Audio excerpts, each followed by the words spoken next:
This is the new Falcon Long Reach Outback Ute. For a brand new ute, it's already been given quite a solid workout, all in the name of product development, all in the name of making this one of the toughest utes you've ever seen.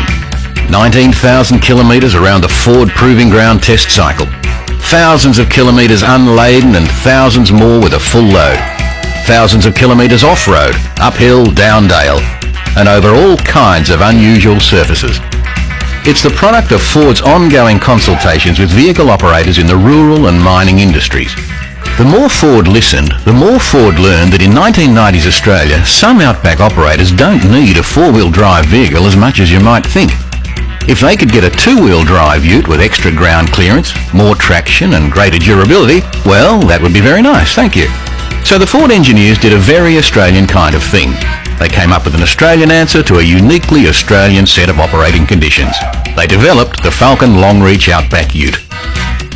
If anyone was going to take the ute into new territory, you'd expect it to be Ford. After all, Ford Australia invented the ute 60 years ago.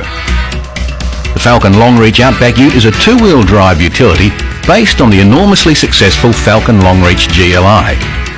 The Outback has a higher ground clearance, more traction, greater durability and a longer fuel range. All the sought-after attributes for many Outback applications. By making the front bumper bar some 35mm shallower, the Outback Ute accommodates steeper approach angles. The black alloy bull bar combines strength with a durable powder-coated finish.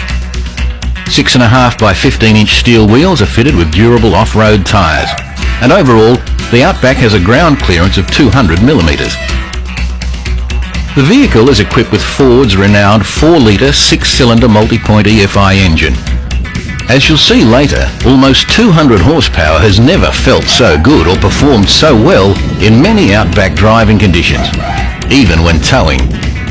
The engine is teamed with a 5-speed manual transmission or optional column shift automatic. To help keep the engine breathing clean, fresh air, Ford has fitted a cyclonic 2-stage air filter with automatic dust extraction, which is about as good as you can get. It means you should be able to stick to the normal service intervals.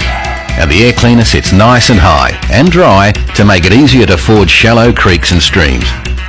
The interior is comfortable and very well equipped. Ford knows how to take care of you. And there's a centre seat for a third occupant. Could this be the best ute ever built down under?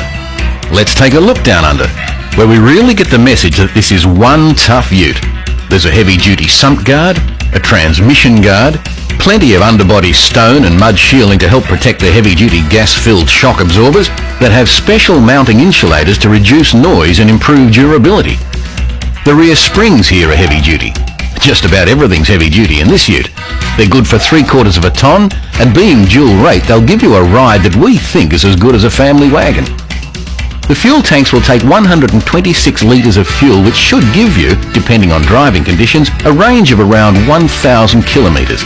The tanks are well protected from stones. The whole setup is quite ingenious, really. Located amidships, so to speak, the second tank doesn't take up valuable load space, and it shouldn't affect ride and handling. Here's another big story. The BTRE Hydrotrack Limited Slip Diff. The BTRE Coupling Limited Slip Diff is a cartridge-type fluid coupling that smoothly and progressively increases torque transfer to the wheel with slower rotation. The more one wheel slips, the greater the useful tractive force on the opposite wheel. It's state-of-the-art in diff technology, and it significantly enhances vehicle stability, traction and cornering feel. So, the Outback Ute looks good on paper, it looks good in the flesh, and it looks good on the proving ground. But what's it look like in the real world?